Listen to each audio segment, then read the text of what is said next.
Okay, so we are recording, and we are talking today about Sodom and Gomorrah, and all the stuff that goes along with it. So let me first.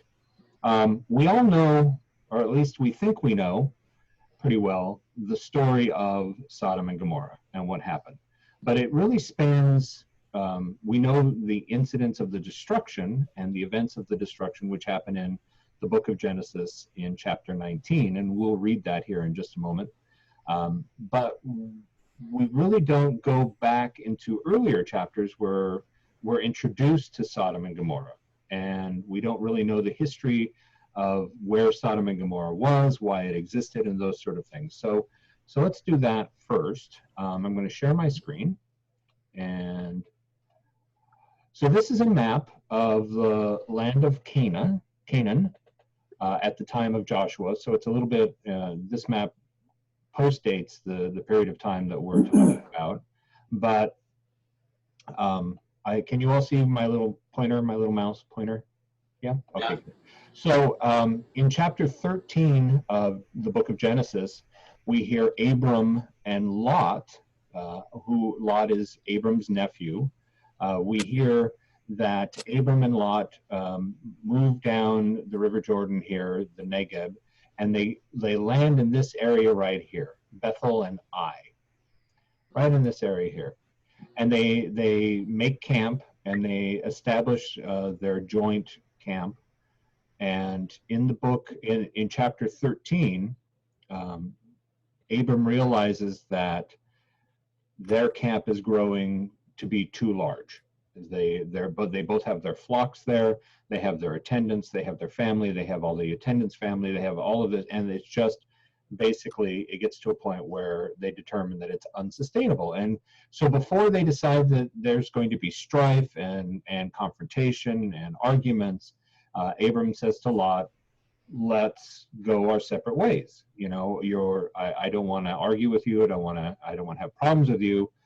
You're my kindred, you're my nephew. And so they decide to split, and Abram moves down here to the Hebron area, actually to Mamre, which is just a little bit kind of northeast of Hebron. He moves to there, and Lot takes his tribe and moves to Sodom, which is here on the eastern side of the Dead Sea. And in fact, most scholars believe that it's right here where the Dead Sea has already taken. In fact, the cities of Sodom and Gomorrah are thought to be underwater right now. They have been essentially taken over by the Dead Sea. Now, what's interesting about that is, for those of you who are looking at this map, if you see this black line that kind of goes around and kind of dips around the bottom of the Dead Sea, that was the border of the land of Canaan. So the Canaanites lived inside, and then eventually became the Israelites, you know, when Joshua takes over and the armies, and they take it. This is where the Israelites become and take over. So you see where Jerusalem and Bethlehem is, and so this is modern day Israel here. So this is where the Israelite, where Lot moved to, that's the land of the Moabites, the Ammonites, the Amorites, the Edomites, all of that. So he actually moved outside of the border of the Canaanite country, which we will, when we read Genesis 19, you're going to see, you're going to hear a reference to the fact that Lot was an alien in the land. And in fact, he was an alien in the land. So along with Sodom and Gomorrah in this area, this little area here on the southeastern side of the Dead Sea is called the Valley of Siddim. And there were 5 cities there. And you see the city down here at the very bottom, Zoar. That actually is was known as Bela, and that was one of 5 cities known as the Plain Cities. So there was Sodom, Gomorrah. There was a town called Admah. There was another town called Zeboim, and then Bela, or Zoar, as it has become. And now these 5 cities are highlighted and are talked about in chapter 14 of Genesis. So in chapter 13, we hear that Moses and Lot split. Moses goes to the Hebron area, and Lot goes to Sodom. And in fact, let's take a look at that. So, here we go. So Lot therefore chose for himself the whole Jordan plain and set out eastward, and thus they separated from each other. This is verse 11. Verse 12, Abram settled in the land of Canaan, while Lot settled among the cities of the plain, pitching his tents near Sodom. Now, this next piece is the first that we hear about Sodom. It says, now the inhabitants of Sodom were wicked, great sinners against the Lord. And then it goes back to the story. It's one of these editorialized comments.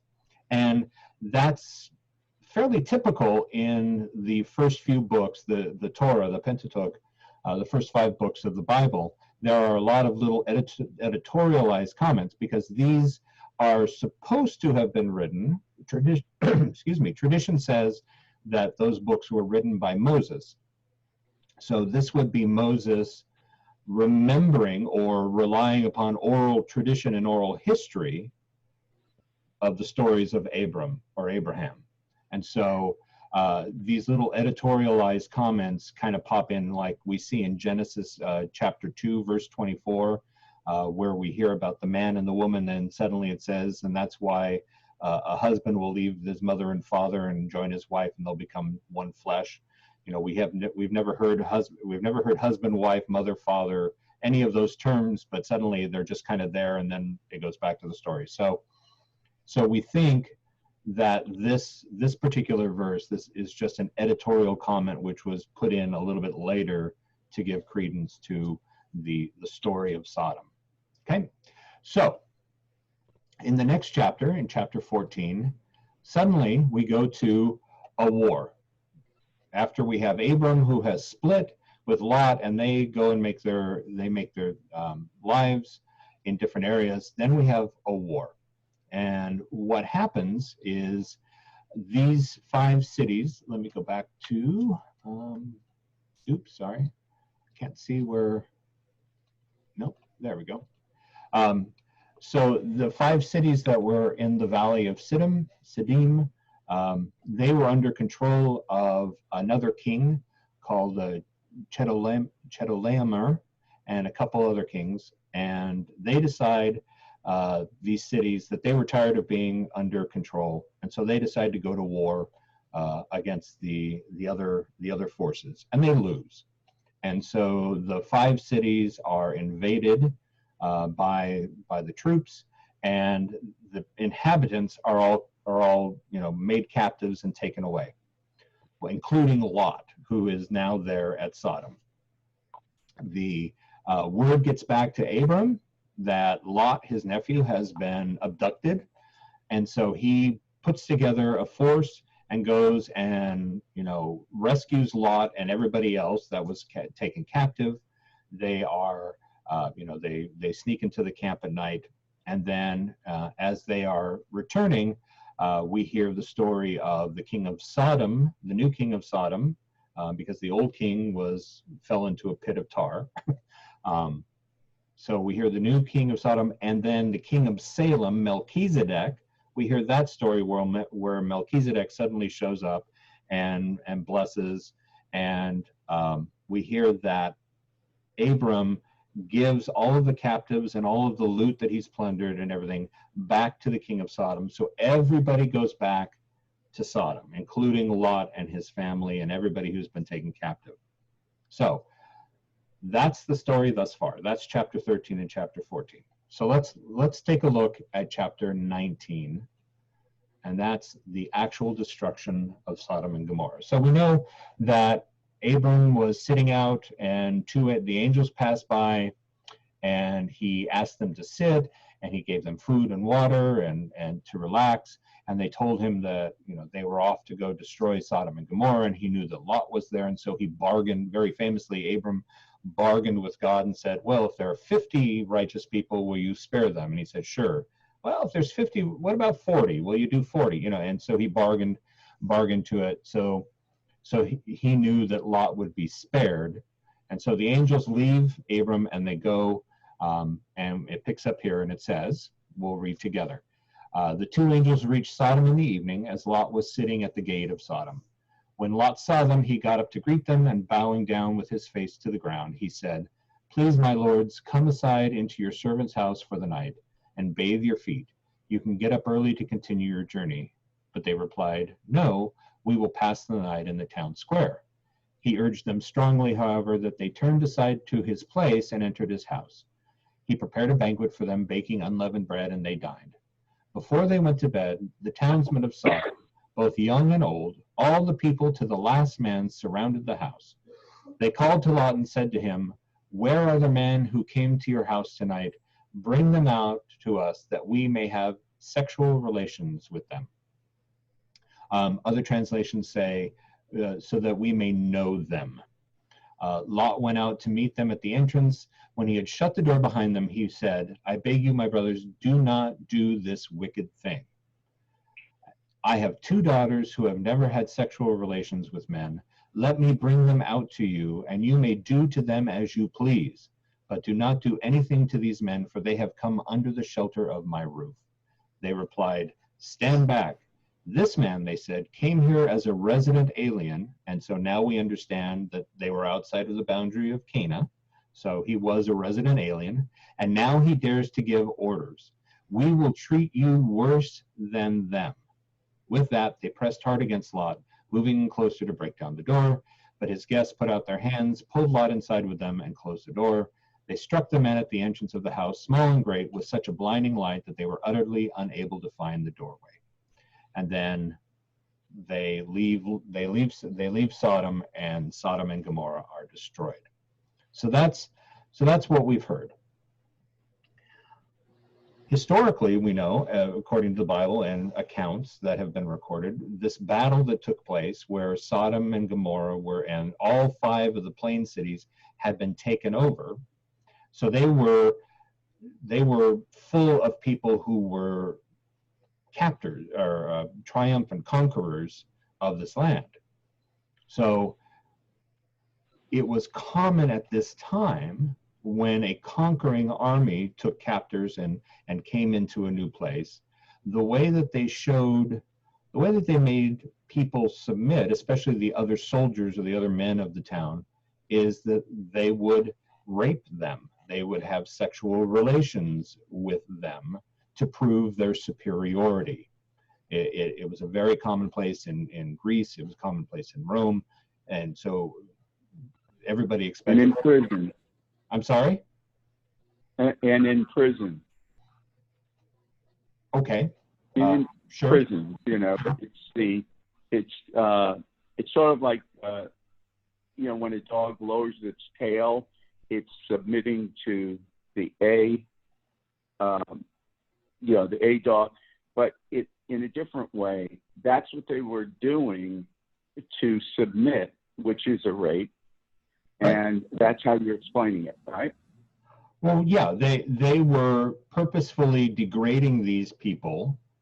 They were purposefully degrading the men by raping them and making them submit and being superior, because even in the old time when before the Theodosian Code, before homosexuality or same-sex relationships were looked down upon and were against the law, it was common, but in the relationship, the passive partner was considered to be not fully man, not fully macho, as the active partner. So these men who were raping the other people to make them submit were making the other ones less manly, as it would be looked upon during this time. So they were so it really was just demoralizing and degrading. And so these two angels, of course not known to the men that were angels, they came into town, and again, just as they were doing with everyone else, they wanted to prove their superiority to them. Now, you know what I don't have? I don't have my reference for Ezekiel. Shoot. Let's do this first. So So now we know that we have Lot, who was a resident alien, who was not part of that, um, who is protecting these two angels, protecting these men who wanted to, to do something to them. So rightly, when people say, or that term that we carry, sodomite, that term that carries through the ages, that did happen. So we're not here today to say, oh, nothing like that happened, because clearly there were sexual things that went on, but it wasn't, Sodom wasn't the hill crest of the valley of Sedum. It wasn't a city built of all gay men who were just looking to have sex with every new person that was there. There was a very particular reason for the actions that were there. It wasn't necessarily out of sexual attraction or lust. It was a very specific purpose, and that was to claim superiority over the people who were their captives, who, these conquering armies were trying to do this in a very particular way. Now, what this violated was Jewish custom. What this violated was the customs of the time, and that was when you had resident aliens, when you had visitors, when you had people who passed into your land, they were to be treated hospitably. They were to be treated fairly. They were to be treated nicely, to be cared for and looked after, not to be attacked, and certainly not to be degraded, and certainly not to be, I'm going to stop sharing because I need to look something up real quick. I need to find my Isaiah citation, or excuse me, Ezekiel citation. Let's look here, and I will be, but that, and we're going to see here in Ezekiel, and as soon as I find it, that's not, well, that's,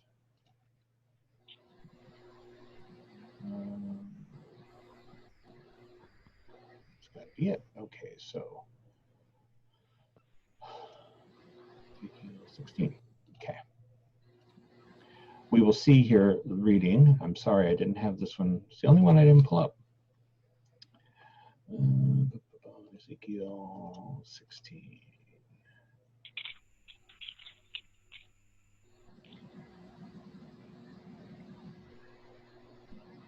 Come on.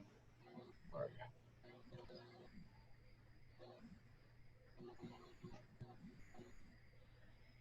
Okay.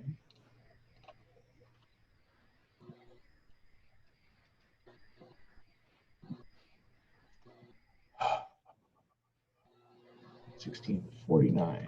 There we go. Okay, so let's take a look at this. Sorry about that. This is what it says in Ezekiel, the book of Ezekiel. Ezekiel verse 48, 49. As I live, oracle of the God, when they say oracle of the God, it just means that this is what God has said to us. I swear that your sister Sodom with her daughters have not done the things you and your daughters have done. Now look at the guilt of your sister Sodom. She and her daughters were proud, sated with food, complacent in prosperity. They did not give any help to the poor and needy. Instead, they became arrogant and committed abominations before me. Then, as you have seen, I removed them. So they were inhospitable in their actions. They did not show hospitality to especially to these angels, but to the other people that were under their care. And so that is the reason that, in fact, let's, yeah, there you go. So this inhospitality, I was looking at this quotation from Ezekiel, but it's pretty much the same thing. So we'll not share that. So there is inhospitality in the Old Testament. Sodom and Gomorrah have translated into, and the lessons that we should learn from them have translated into the New Testament as well. oftentimes, when you see Sodom and Gomorrah, or just Sodom, sometimes they don't go fully with the and Gomorrah part, is referenced in the book of Revelation. When they're referenced, it's usually is as an example of the times that destruction happened and punishment for not following God's laws or for sinning.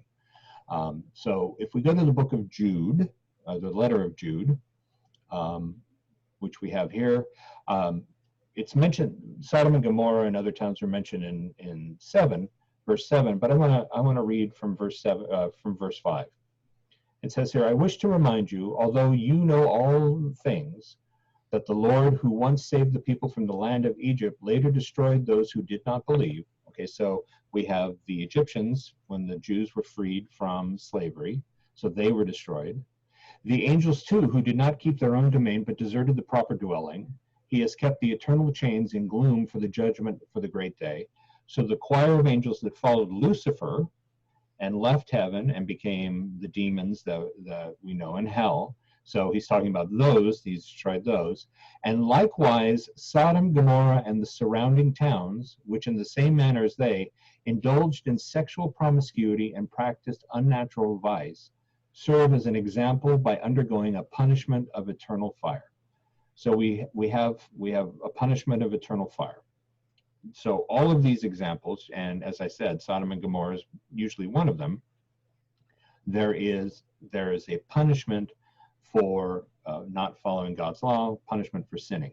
But I want us to take a look at this footnote that was put in by the authors. This is the revised edition of the New American Bible that they are using. So I want us to take a look at this footnote. And the footnote says, where it says unnatural vice, practiced unnatural vice, literally went after alien flesh. This example derives from Genesis 19 through 21, especially 4 through 11, which we just read, when the townsmen of Sodom violated both hospitality and morality by demanding that Lot's two visitors, really messengers of Yahweh, be handed over to them so that they could abuse them sexually. And then unnatural vice, this refers to the desire for intimacies by human beings with angels. So again, and then it says Sodom, whence sodomy, and Gomorrah became proverbial as object lessons for God's punishment on sin. So we see that the sin of, I just had it here, where is it?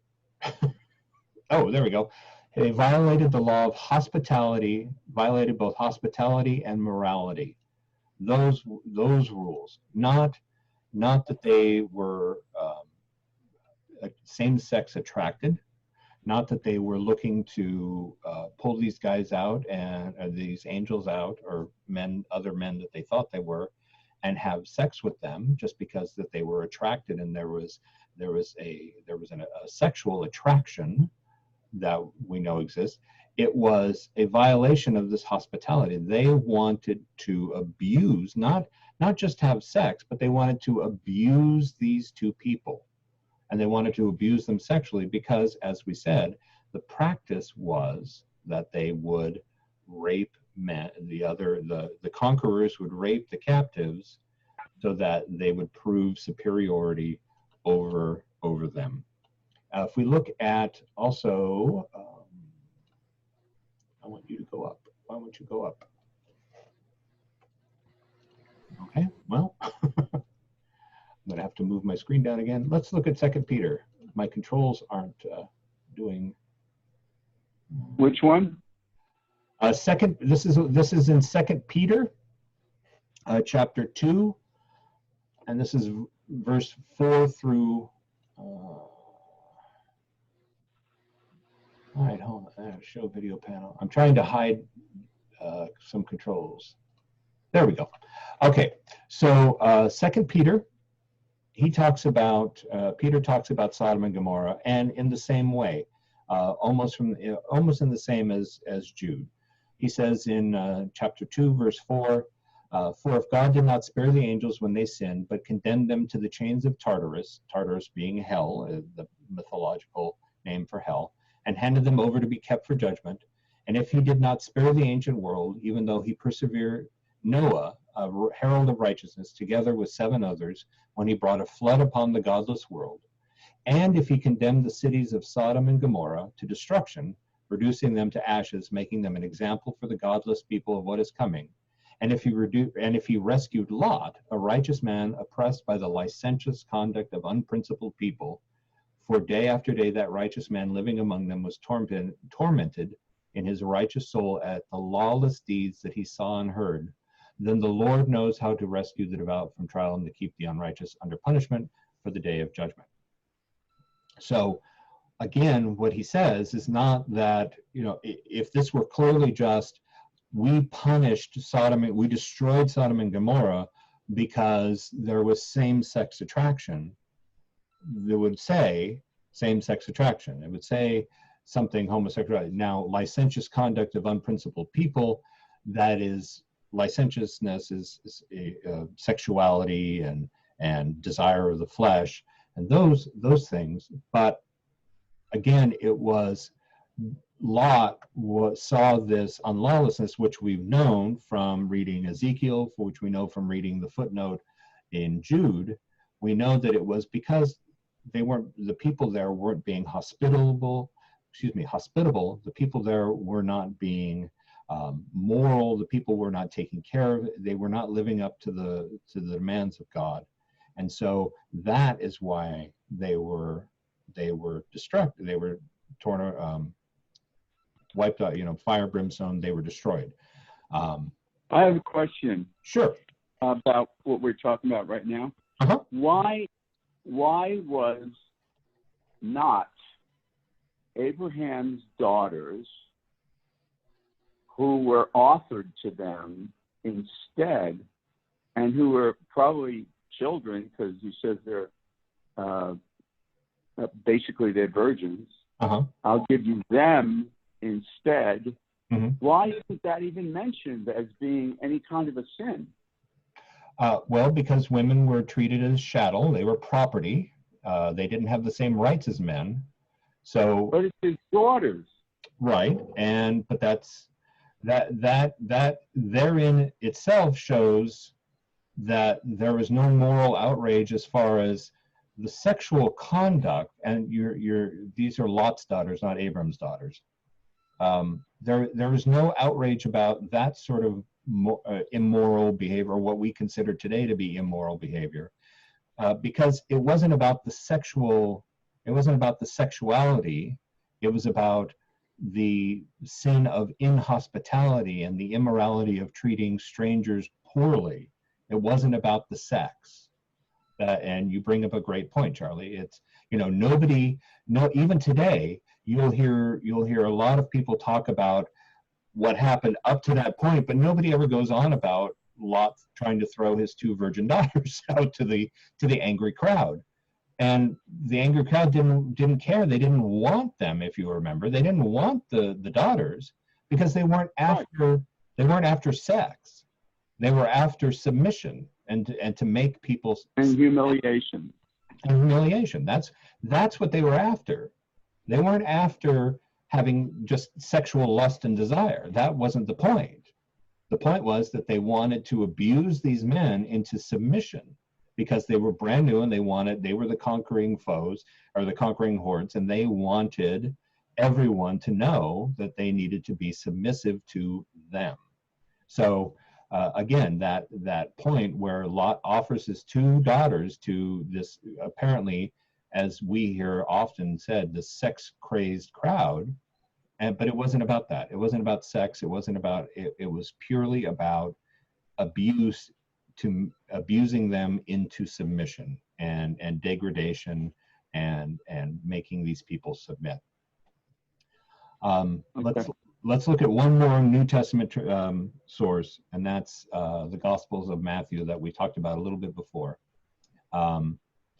Let's see, where Matthew 23-24. I'm a little too far up. Okay, so Jesus is, in his ministry, he hangs out a lot in Capernaum. near the Sea of Galilee. He spends a lot of time in that region, which is north from the Dead Sea. And at this particular point in Matthew's gospel, he's there in Capernaum, he's there in other towns, and he's performing miracles, and he's opening up the gospel and the good news, and he's sharing with people not only the love of God and a new relationship with God, a new covenant with God, but he's sharing with them that I'm the Son of God, and I'm here, and I do these things because I am the Son of God, and I'm blessed, and this is the new agreement. This is the new revelation. And Capernaum and the other cities aren't having it.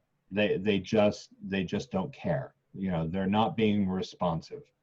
And so at the beginning of verse 20 in Matthew's Gospel, chapter 11, he says, "Then he began to reproach the towns where most of his mighty deeds had been done, since they had not repented.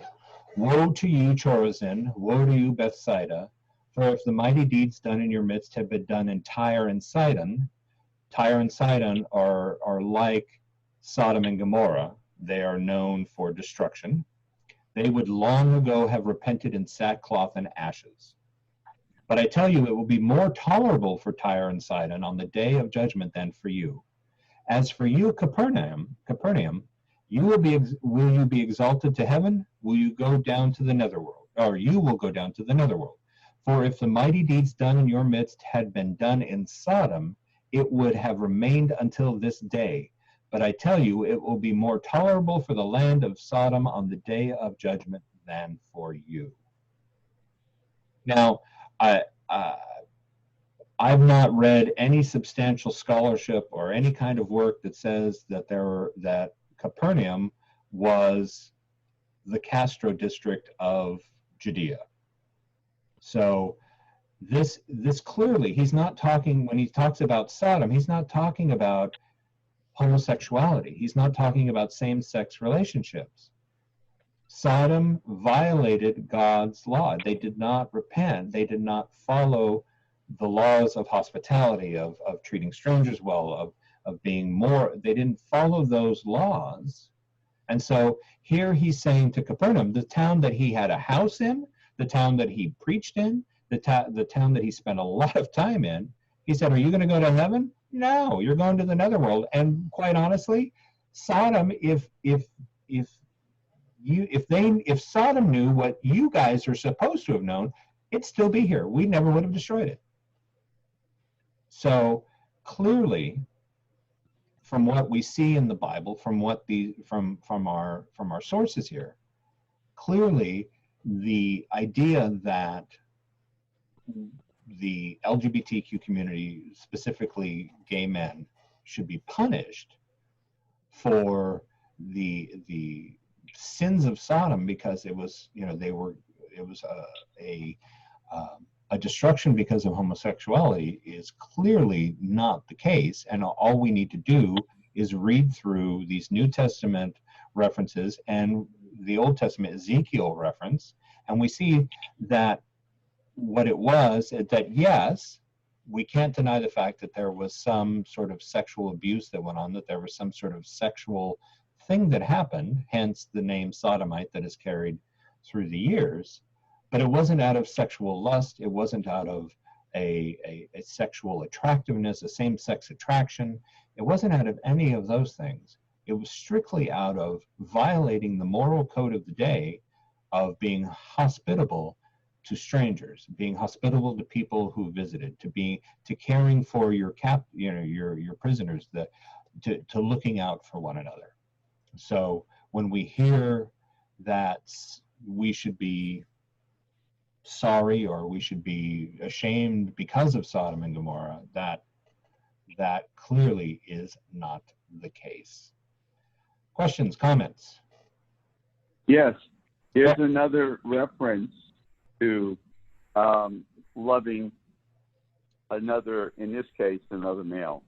And they never bring it up. It's the lament for Saul and Jonathan which is Yeah, in yeah, yeah. Samuel 2. Mhm. And I mean, he goes on to say, it's Saul and John, beloved and dear, separated neither in life nor death, Mhm. swifter than eagles, stronger than lions. Women of Israel, weep over Saul, when clothe you in scarlet and finery. And then it goes on, John, where is that? Jonathan, my brother, most dear have you been to me, most wondrous your love to me than the love of a woman. Mhm. Yeah, it's commonly thought that they were lovers. They were buried together. They've been depicted in murals and mosaics in the same manner that a heterosexual couple would be depicted. So yes, and we have to remember that the same-sex relationships were commonplace and were not illegal, were not looked down upon until, as I said, the mid 400s, when the Theodosian Code was published and became the law of the land. Then, and only then, were same-sex relationships made to be illegal and looked down upon. But until then, it was commonplace, and nobody thought any differently about it. Nobody thought anything strange about it. So the fact that we have that, the fact that we have a John is known as the beloved disciple, the disciple that Jesus loved. So there, I'm not suggesting that there was any sort of hanky-panky or odd relationship there, but there was obviously a closeness between the two, at least as John described the relationship with Jesus. There were two saints of the church, and I always forget them because I always think of Cosmos and Damian, but not Cosmos and Damian. It'll come to me. There's actually a rite. It's not very old, but it's a few hundred years old. A rite written in their name that celebrates what many scholars believe is a same-sex wedding between the two, and in their honor.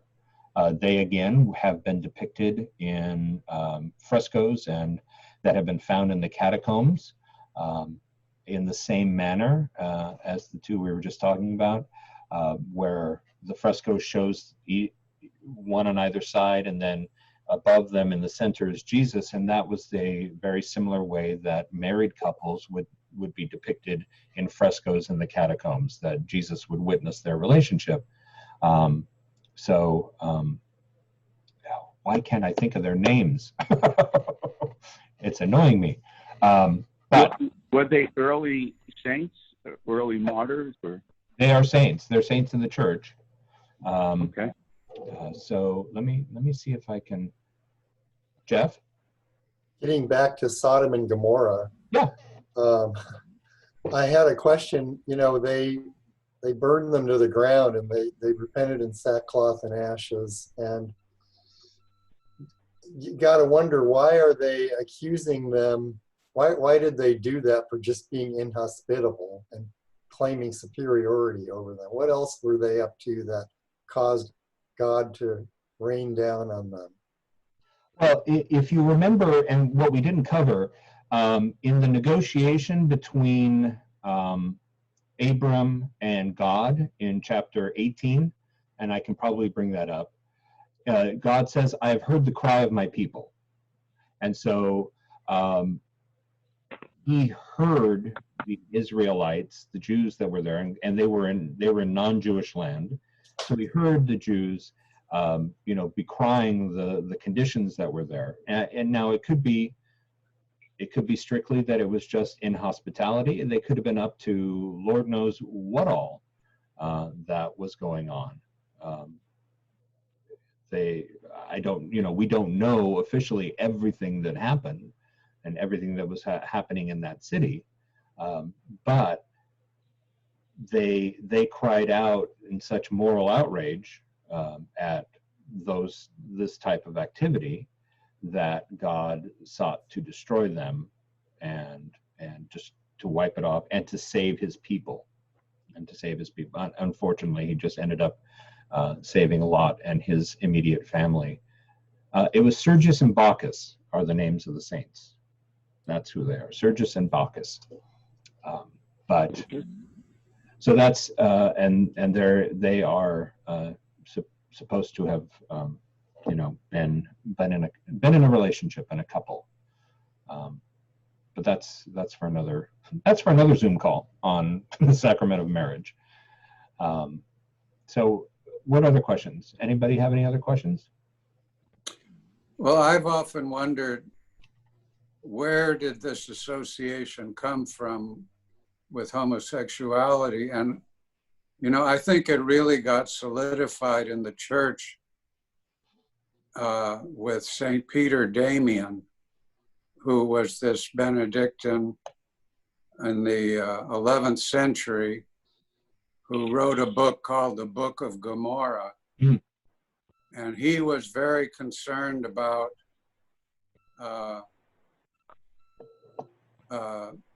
sexual perversions in the clergy and priests having sex with boys. And so this book not only condemned what he called sodomy, that's where the term came from, I think, but the association of Sodom with homosexuality, that term being used for that interpretation. But he was condemning all kinds of other, abuses like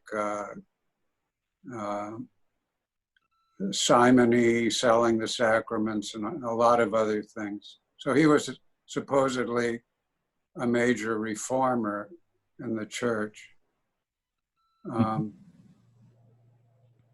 And he went back and tried to find evidence from the church fathers like Tertullian and St. Basil and others to look for texts that they had used that made the same association.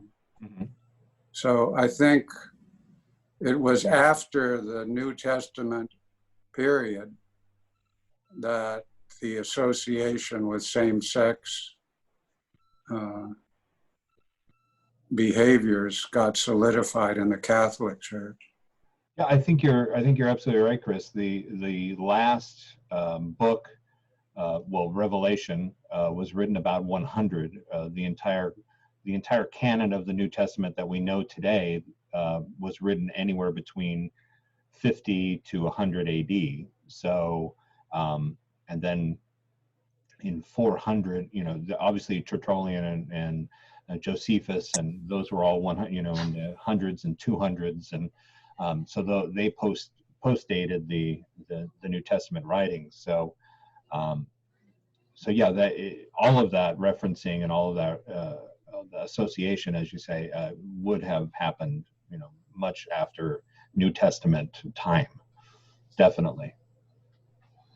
And I had never made the connection that you made, but that's interesting. I'm going to have to go back and take a look at that now, and see what the it wouldn't surprise me there. In doing research on just the sacrament of marriage, and there is a document in a monastery in Spain, I believe it is, that's dated, I think, in the 1060s, 1066, 1067, somewhere in there, that records a same-sex marriage between two men that's in the records of the monastery. So it's not unheard of. Yeah. Go ahead, Jeff. Here's what Wikipedia says about Sergius and Bacchus. Okay. This is according to their hagiography. Sergius and Bacchus were officers in Galerius's army and were held high in his favor until they were exposed as secret Christians. They were then severely punished, with Bacchus dying during torture and Sergius eventually beheaded. However, due to its historical anachronisms, the hagiography is considered ahistorical. Sergio and Bacchus were very popular throughout late antiquity, and churches in their honor were built in several cities, including Constantinople and Rome.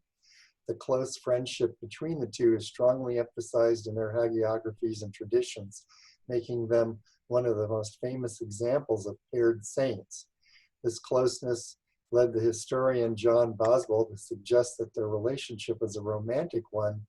Though other historians have widely rejected this theory, it has led to popular veneration of Sergius and Bacchus in the gay Christian community. Mm-hmm. So a hagiography, if folks don't know what a hagiography is, a hagiography is the official biography of a saint, according to the church. So it's so as the article says, sometimes they can be a little they're not official, you know, they can be a little stylized, or you know, so that's what a hagiography is. It's the church's history or church's biography of a saint, the life of a saint.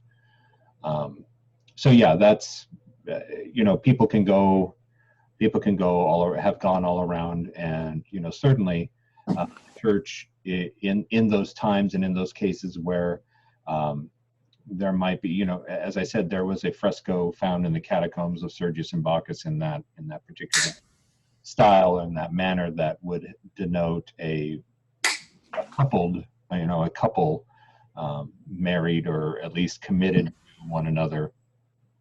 So they, you know, I would imagine that on some levels it would benefit folks in the church to gloss over it and to not, you know, to not highlight that, or you know, to do everything they possibly can to make sure that that doesn't get out, for whatever reason, unfortunately, for whatever reason that's there.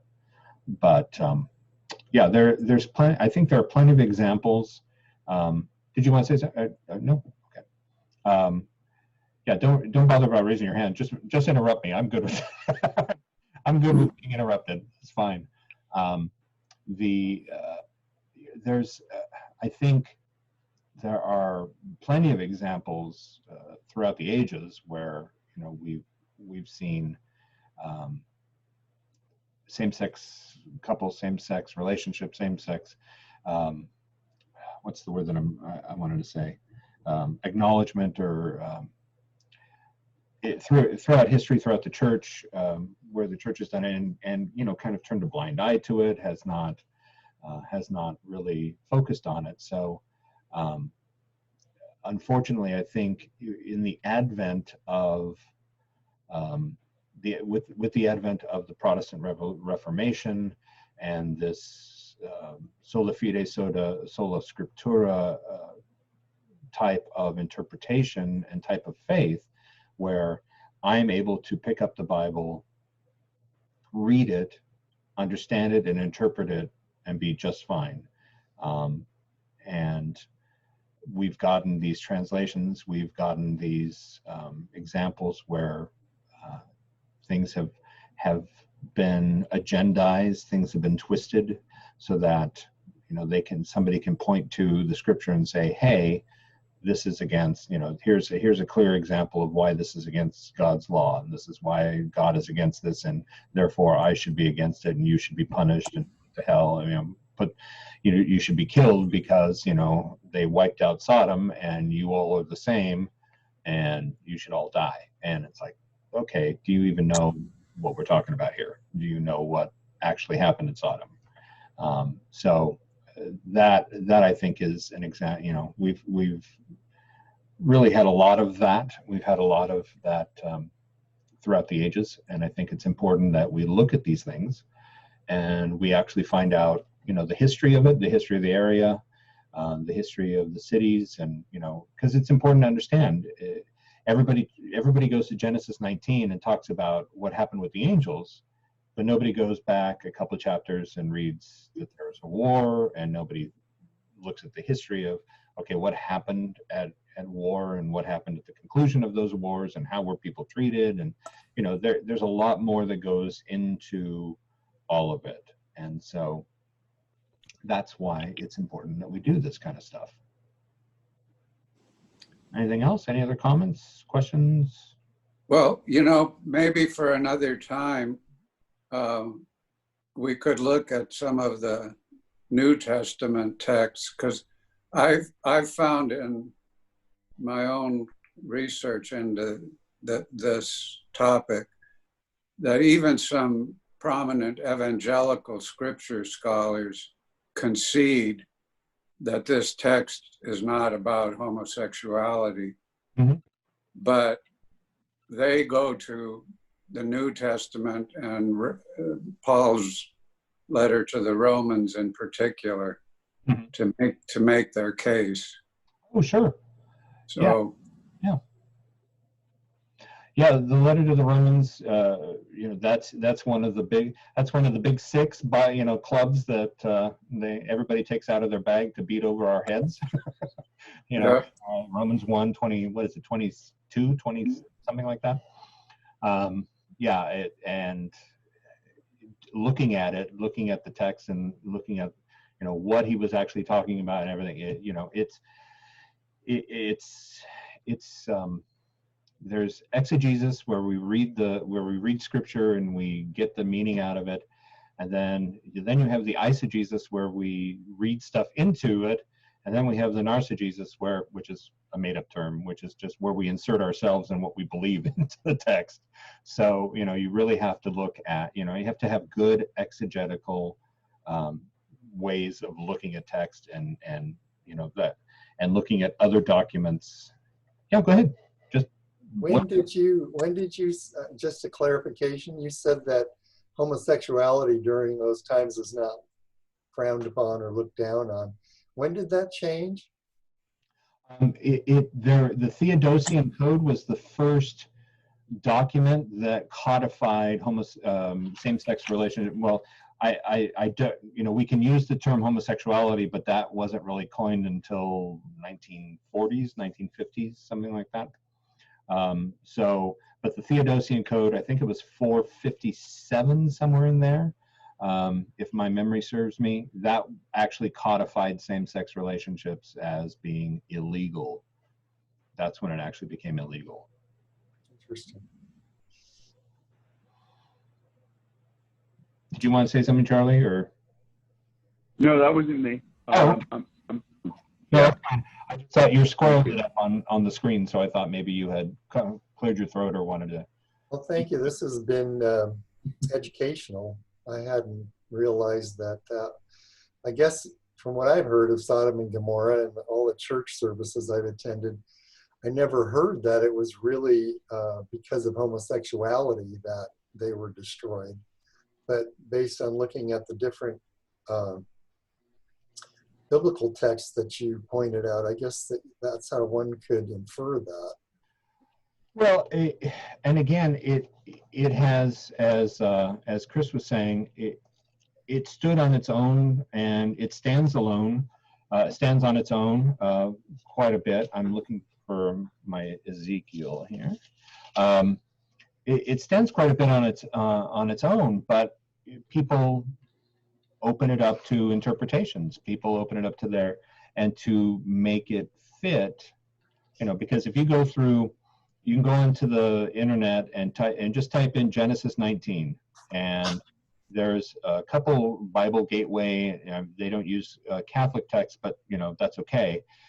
It's a concordance, their concordance website. So basically, you'll get that chapter, or you'll get those verses that you type in from all the different Bible translations, and you can see where a lot of them are similar, a lot of them are the same, and then some are just so far out and so far out of line from what everybody else is saying that you just have to wonder, well, gosh, why? How did you come to that conclusion? You know, the New World Bible is the first Bible that pops into my head. That was an entire Bible translated specifically for the Jehovah's Witnesses. and it was one of the more agenda-oriented translations that exists. They translated it with a point of view in mind, and not to be more in line with what the original document said, and there wasn't a lot of scholarship and a lot of that went in say, okay, let's go back and research what the earliest documents that we have. Let's go back to the Codex Vaticanus, or where, and look at some of these original Vulgate Bibles and all of that. They just made it so that it presented their worldview, their biblical worldview. And unfortunately, we have a few of those that are out there. And then we have a few of them that are, kind of really just lazy translations. A lot of lazy work. So, well, I'll look at that. But, one thing we didn't discuss, which is kind of the hook to the story, I think, is when Lot and his family are leaving and they tell him not to turn around. And right. His wife does, and she turns into a pillar of salt. Mm-hmm. What was that about? Well, that was her punishment. That was her punishment for turning. Are they saying that she didn't? She was okay up until that point, and just because she turned around and looked, then that was why they did that? Or was there something she'd done prior to that? We don't know. We don't hear anything about Lot's wife until he grabs her and their children and they leave Sodom. And let's go to I'm at 13.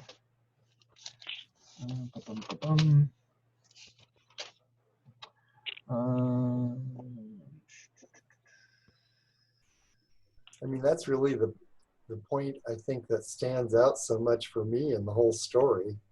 Mm-hmm. I've always wondered, so what did you do other than turn around? I guess, what was the motivation for her turning around, It says in just pure curiosity. Sure. It says in Genesis 19:23, the sun had risen over the earth when Lot arrived at Zoar.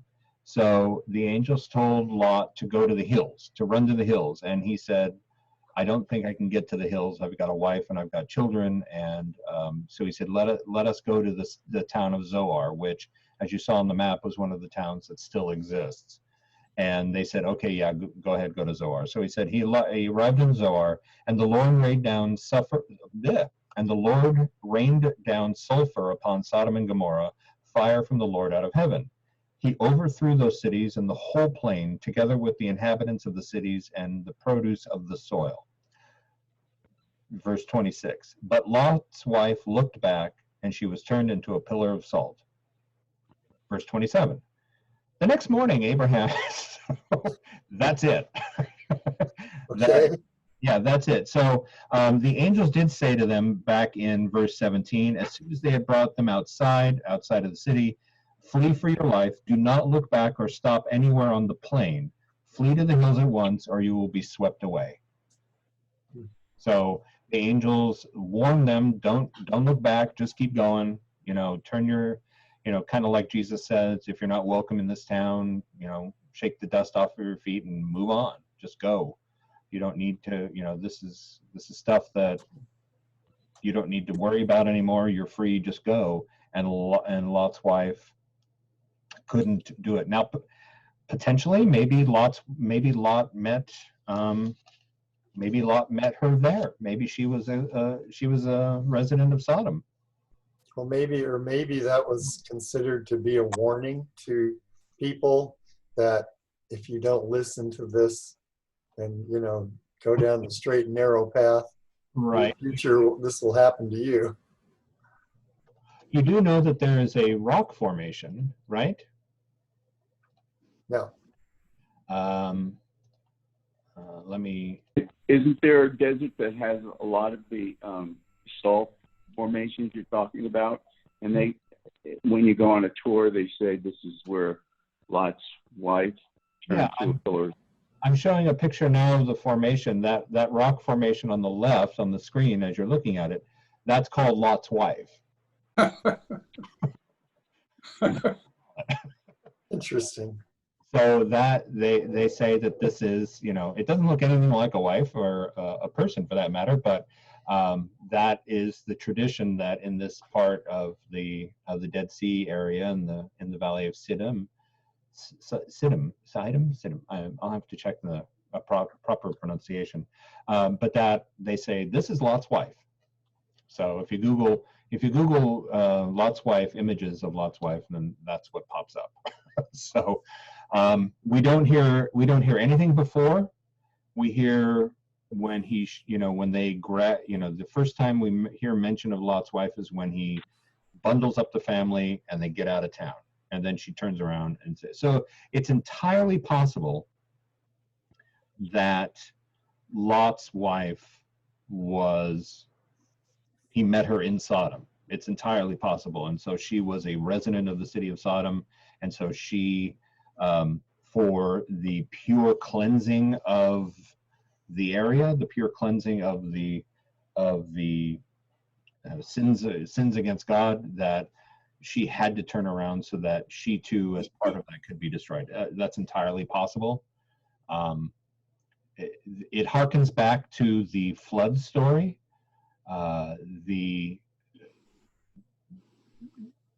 God flooded the earth with Noah and the ark. God flooded to get rid of all of the evil that was in the world, because but a lot of scholars believe that one of the wives of the son of Noah was a descendant of Cain, and so not all the evil of the earth was gotten rid of in the flood, that it survived in her presence.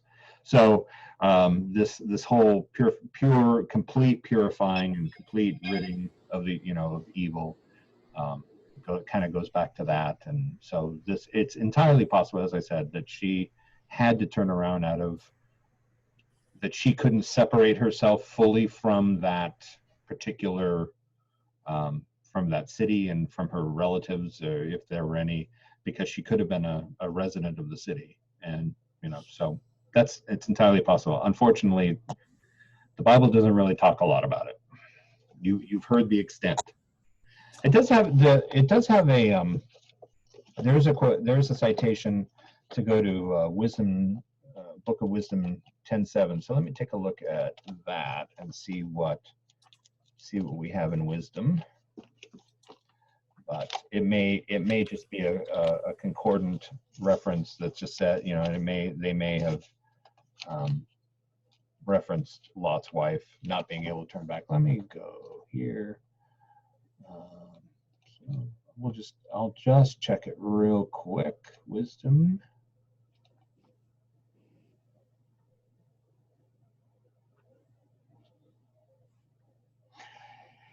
Yeah. It says, whereas a testimony to its wickedness, even yet there remain a smoking desert, plants bearing fruit that never ripens, and a tomb of a disbelieving soul, a standing pillar of salt. So, not sure that helps a lot. 10:7. A disbelieving soul, they say, is Lot's wife. So maybe she was, according to Wisdom and the author of Wisdom, maybe she just couldn't fully fathom the fact that God would destroy or could destroy, and so she turned around. And is it funny, because I think our bodies are made up of mostly salt, right? There's a lot of salt in us. I don't know if we're mostly made up of salt. Based upon my potato chip consumption, I would say I'm mostly made up of salt. But so yeah. But that's something tells me that there was a book or something. It's tickling the back of my brain that there's a book or something written about Lot's wife. I'll have to see. I'll have to take a look and see if I can find something. Well, thank you. Mm-hmm. Anything else? I know Charlie has requested that we do a study on Revelation, the book of Revelation, and eschatology. So I may start to do some work on that. and we can. I think my first question was, why do you think they accepted that book to begin with? Because, there were other books that seemingly had more believability, if that's a word we want to use, than, his dream or his, I don't know, maybe he was on acid or something. Well, but what I'm saying is, why would they choose that and not something that they consider a Gnostic gospel, like the Book of St. Thomas? Sure. Or, something that at least he was there with Jesus, it just fascinates me how, the cruelty and all of that is accepted. Well, and something that's, So I have a couple thoughts on that. And the first is there were two apocalypses. The official name of the book is the Apocalypse of John. The book of Revelation is the Apocalypse of John. And apocalypse is just the Greek word for unveiling. It means unveiling or revealing. So there were two. There was the Apocalypse of John and there was the Apocalypse of Peter. There were at the time when the New Testament was put together in the 400s, very late 300s, early 400s, by the Council of Rome and those local councils that did the canon work. There was a lot of books, quote unquote, books written by Peter. There was a Gospel of Peter. There was there were a couple other letters of Peter there. So there was a lot of work because of Peter's stature, because of Peter's, being the first pope, the first, the first of the disciples, or the prime disciple. So I think potentially the councils chose the Apocalypse of John, one, because it wasn't potentially the Apocalypse of Peter was one of these manufactured or written in the style of or attributed to writings of Peter, but also John. We don't look at the book or the letter as the same way that our Protestant brothers and sisters do. We don't look at it as a definitive end time prediction. We believe that most of what has happened, what was described in Revelation, was written in code by John to describe the Christian persecution by Nero and Diocletian. So it's done, essentially. Our Protestant brothers and sisters look at it because it's the last book of the Bible, and there are some pretty wild and crazy imagery in there. And so they look at it as a prediction, an eschatological or an end times prediction. But Catholics look at it as a done deal, as a book. There are some things that, we look at. We know that our celebration of the Mass is an earthly celebration of the Mass, which is held in heaven. So there are things that we draw from the book. It's not just an informational book. It's not just something that's there. We draw as we do from all Scripture. We draw inspiration, and we draw knowledge and tradition and all of those things. But yes, David. Oh, he's leaving. Okay. So we draw all of those things, but we don't look at it as the roadmap to, words like things like millennialism and tribulation and rapture and all of those things that our Protestant brothers and sisters, get really wound around the axle about.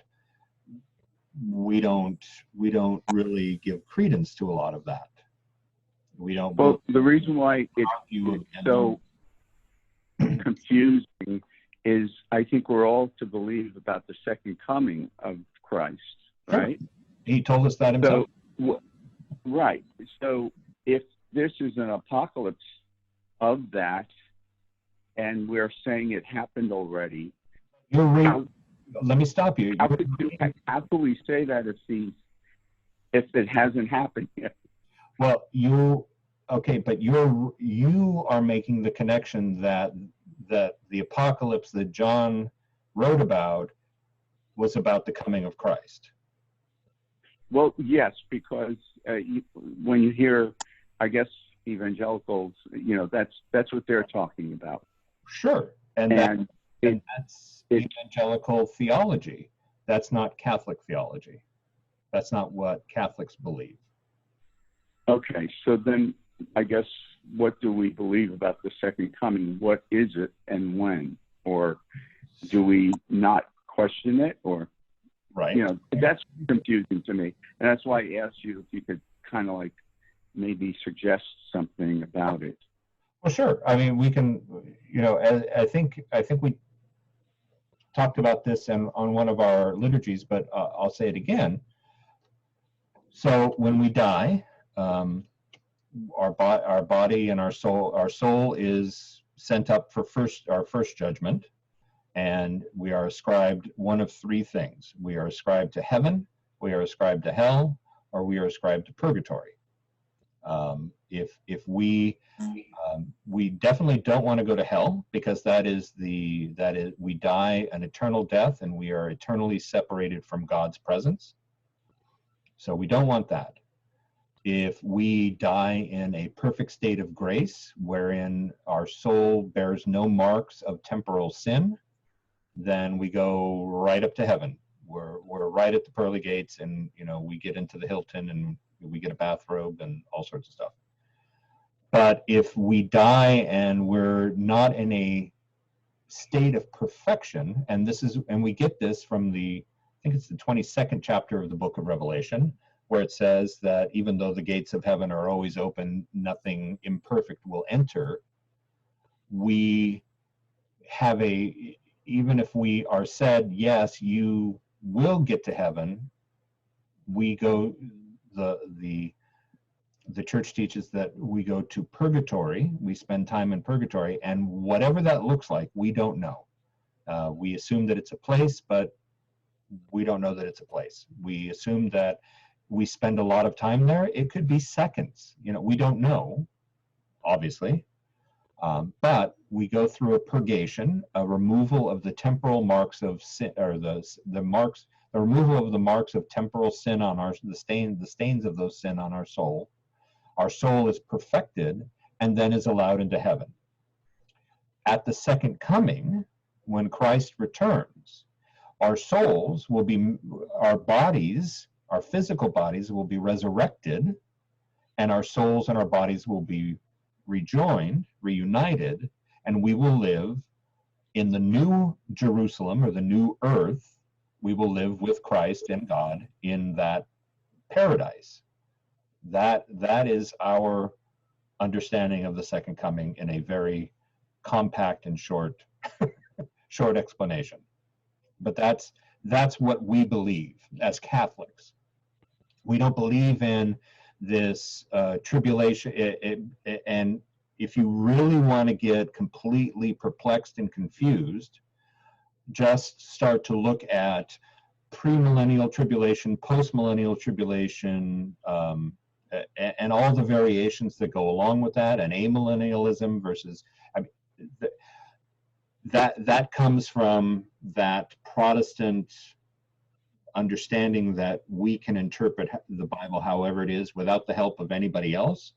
We have the ability to do that, and so there have been numbers from Luther started it, and then he wasn't as far away from the Catholic Church as they wanted. So we have Zwingli and we have Calvin and in the Reform movement, and then we go further and further. We have the Millerites and we have the Wesleyans, and we have all of these splits of Protestant denominations based upon interpretations of end times eschatology and interpretations of language and how we react. And so all of that is the domain of our Protestant brothers and sisters, and honestly, we should allow them to keep that.